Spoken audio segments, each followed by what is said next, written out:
Hello everyone. I hope all of you are having a wonderful day. Namaste India. Welcome back to my channel. So here I am with yet another interesting vlog for all of you.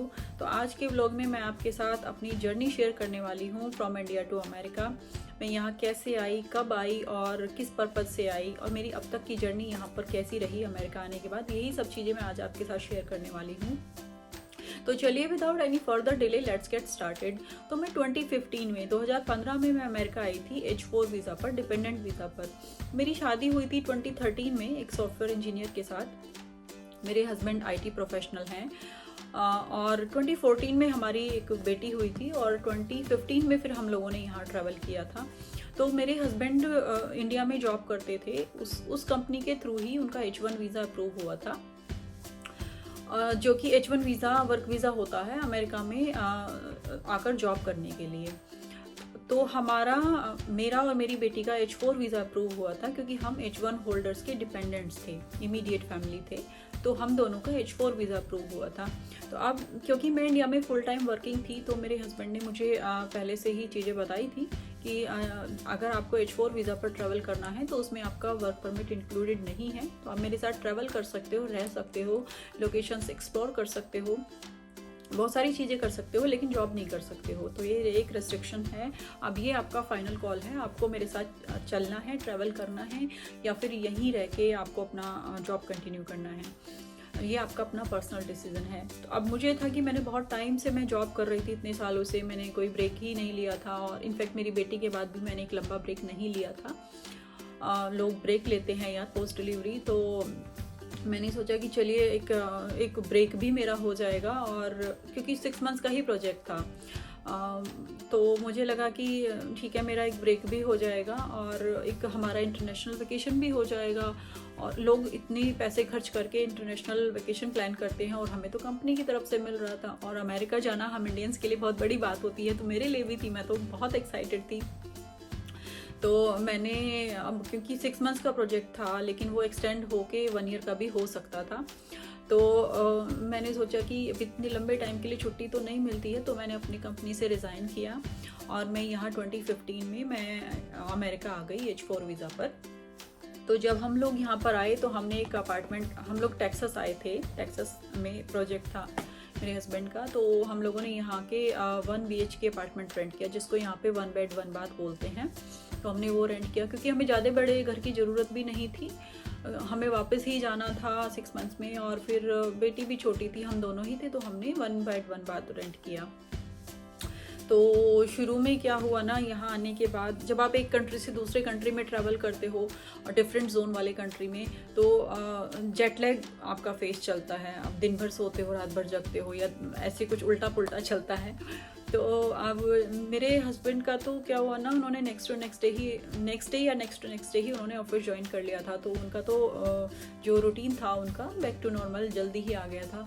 और मुझे भी दिन में सोने की आदत नहीं है, कभी भी नहीं थी, मैं आज भी दिन में नहीं सोती हूँ।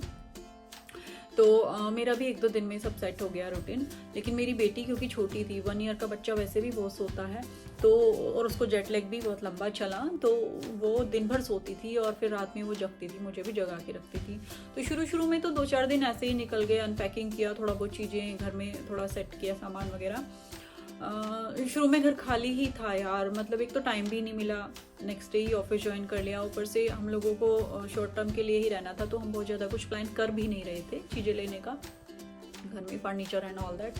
तो शुरू में 2-4 दिन तो ऐसे निकले, फिर उसके बाद ना मुझे बड़ा अजीब सा लगने लगा, मुझे बड़ा बोरिंग सा लगने लगा, बड़ी मोनोटोनस सा मुझे लगने लगा, क्योंकि बाहर भी कहीं नहीं जाती थी घर में, फिर इनफैक्ट टीवी भी घर में नहीं था और वो सब चीज़ें नहीं थी, बेटी भी छोटी थी और सोती रहती थी पूरा टाइम।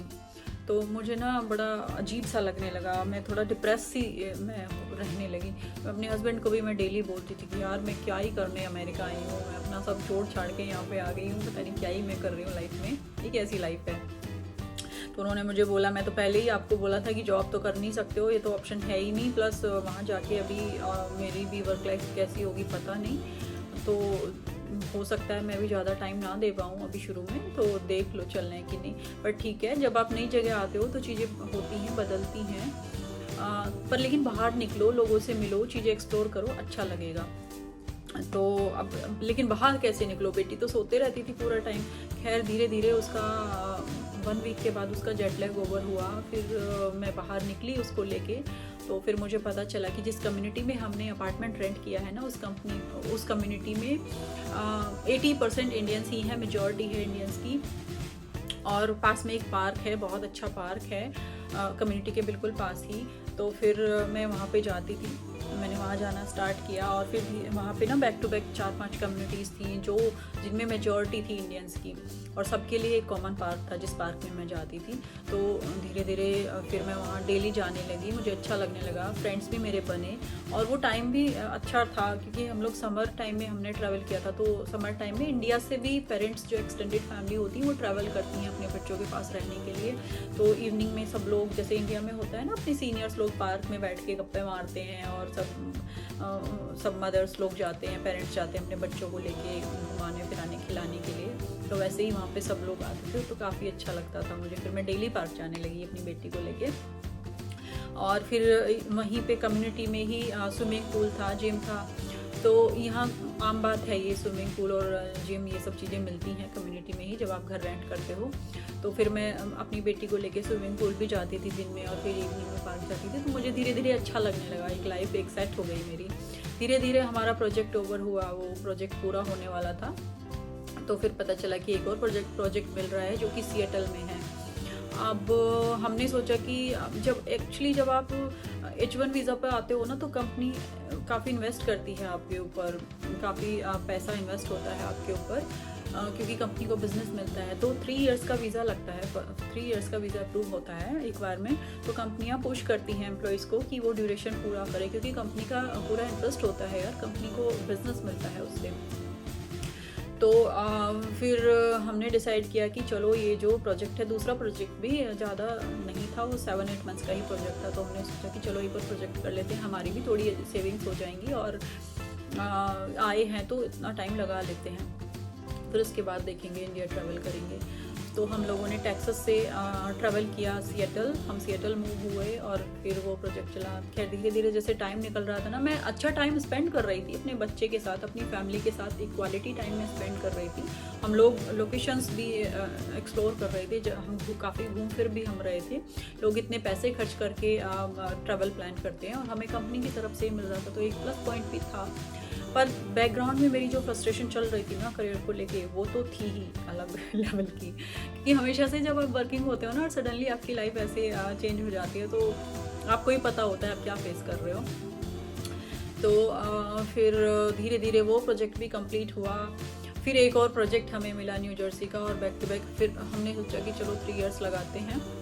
और धीरे धीरे ऐसे ही ना बैक टू बैक प्रोजेक्ट्स मिलते चले गए। और ये हमारे साथ ही नहीं हो रहा है, हमारे साथ ही नहीं हो रहा था, बहुत सारे लोगों के साथ ऐसा होता है। जिन लोगों को वापस जाना होता है, उनके माइंड में होता है उन्हें वापस जाना है, लेकिन बैक टू बैक चीज़ें होती चली जाती हैं, उनको भी पता नहीं चलता। तो सेम चीज़ें हमारे साथ भी हो रही थी।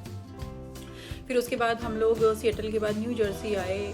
न्यू जर्सी के बाद फिर एक और प्रोजेक्ट हमें बोस्टन का मिला, फिर हम बोस्टन आए।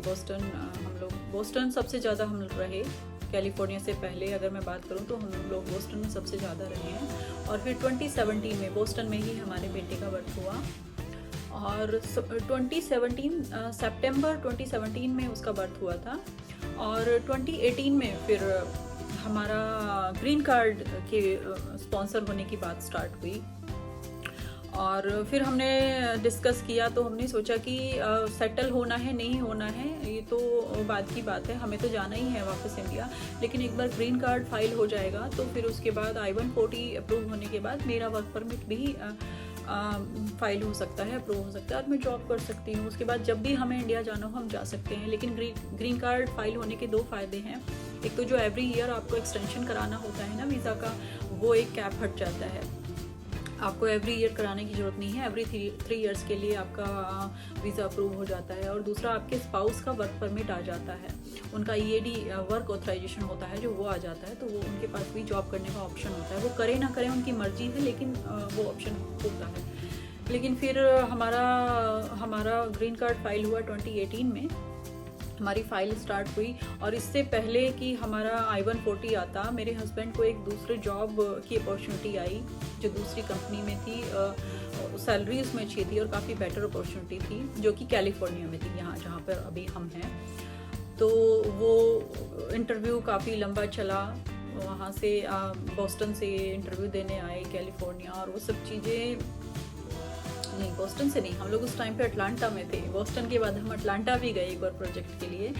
और फिर क्या हुआ, ये कैलिफोर्निया वाला जो जॉब अपॉर्चुनिटी था ये मिला।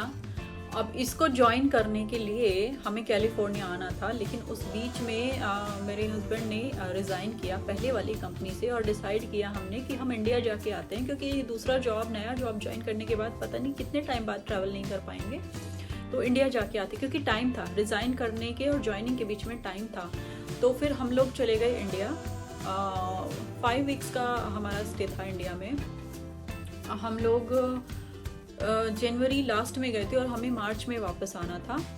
तो अब कहते हैं ना, हम जो प्लान करते हैं वो हमारी अपनी प्लानिंग होती है, हमारे अपने दिमाग की प्लानिंग होती है, लेकिन जो भगवान हमारे लिए प्लान करते हैं ना, वो हमारी डेस्टिनी होती है।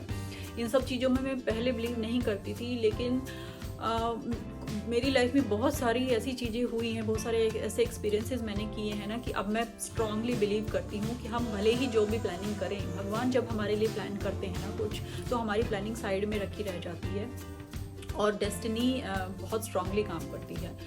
तो हम लोग चले गए इंडिया 2020 में जनवरी में, और फिर आ गया कोविड। हम लोग ट्रैवल करते उधर से, उससे पहले ही कोविड आ गया और ट्रैवल हो गया बैन, चीज़ें बैन हो गई। फिर हम ट्रैवल नहीं कर पाए, हम वहीं पे स्टक हो गए।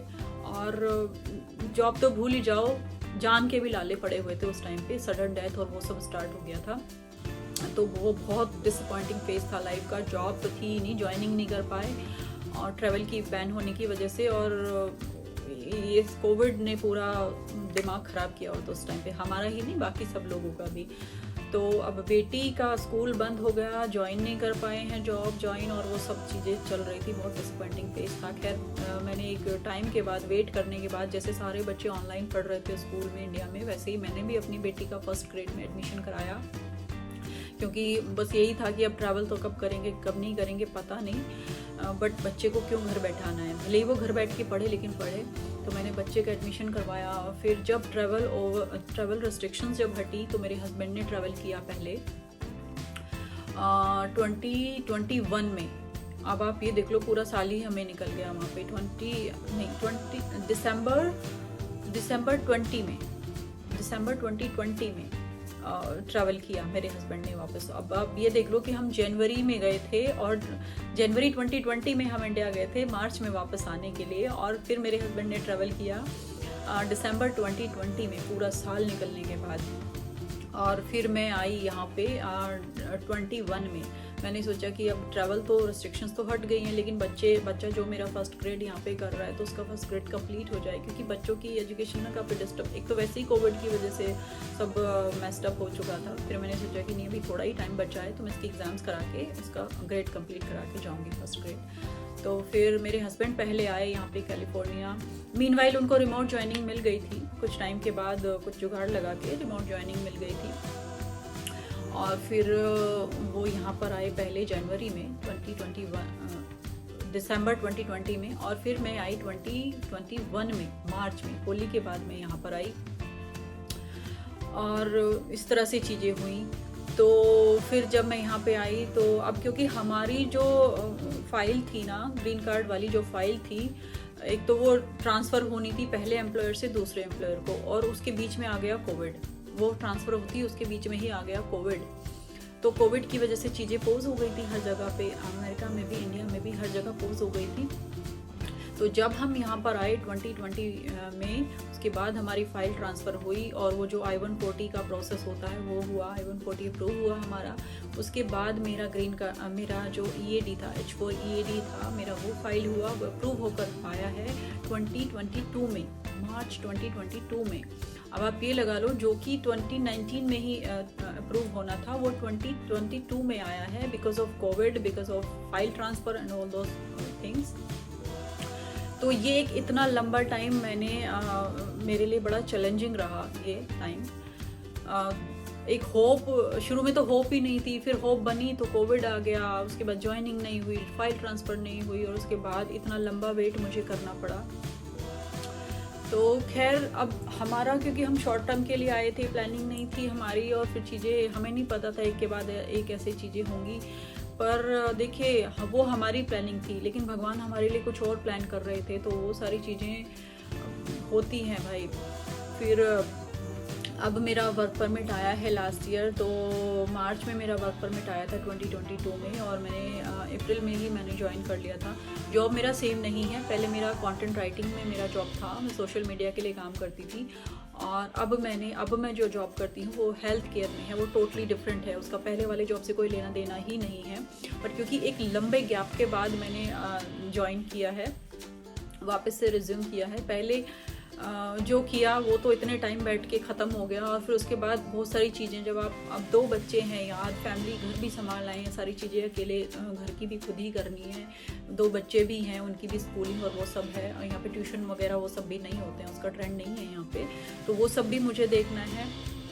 तो वो सारी चीज़ें कंसिडर करने के बाद, अब इतने टाइम में जॉब तो नहीं कर रही थी, लेकिन जब से मेरा वर्क परमिट अप्लाई हुआ था, उसके बाद से मैंने काफ़ी रिसर्च की कि मुझे ऐसा क्या करना चाहिए, किस फील्ड का जॉब करना चाहिए कि मैं थोड़ी फ्लैक्सिबिलिटी हो, अपने घर को भी देख पाऊँ और जॉब भी मैं कर पाऊँ फ्लैक्सिबल होके। मैंने वो सब रिसर्च करके डिसाइड किया कि मैं हेल्थ केयर में ज्वाइन करूँगी। भले ही मेरे लिए नया है, तो मैंने ज़ीरो से चीज़ें सीखी हैं हेल्थ केयर में, मैंने अपना सर्टिफिकेशन किया है, अभी मेरा लाइसेंस आने वाला है। तो अब मैं एक फार्मेसी में जॉब करती हूँ यहाँ पे। तो सेफ्टी रीज़न से मैं डिस्क्लोज़ नहीं करूँगी कौन सी फार्मेसी, क्या कौन सा लोकेशन, वो सब, बट मैं यहाँ हेल्थ केयर में फार्मेसी में जॉब करती हूँ अभी, और जो कि मेरे पहले वाले जॉब से बिल्कुल ही अलग है। बट ठीक है यार, अब जो चीज़ें हम प्लान करते हैं वो तो उस हिसाब से हमेशा नहीं चलता है ना, भगवान की प्लानिंग जो चलती है वो चलती है, और वो हमें हैप्पीली एक्सेप्ट करनी चाहिए। तो मैंने वही की है, और वैसे भी देखिए अभी मुझे काम करना है, लेकिन मेरी प्रायोरिटी मेरे बच्चे हैं। मैं एक ऐसे कंट्री में रहती हूँ जहाँ पे कोई हाउस हेल्प नहीं है, जहाँ पे कोई फैमिली हेल्प नहीं है, मेरी फैमिली भी नहीं आती है यहाँ पे जो मुझे हेल्प करें। मेरी जो एक्सटेंडेड फैमिली है, मेरे इन-लॉज और मेरे पेरेंट्स, वो लोग भी नहीं आते हैं, तो मुझे सब कुछ खुद मैनेज करना है। उस हिसाब से मैंने अपना जॉब, अपना जो फील्ड है, वर्क फील्ड, वो उस हिसाब से मैंने डिसाइड किया है। तो अभी थैंकफुली मेरे पास वर्क परमिट है, लीगल वर्क परमिट है मेरे पास, मैं लीगली जॉब कर सकती हूँ, मैं कर रही हूँ चीज़ें, लेकिन इतना टाइम मुझे वेट करना पड़ा। यूजुअली इतना टाइम नहीं लगता है, 2-3 साल में आपका ग्रीन कार्ड फाइल हो जाता है और आपके स्पाउस का वर्क परमिट आ जाता है।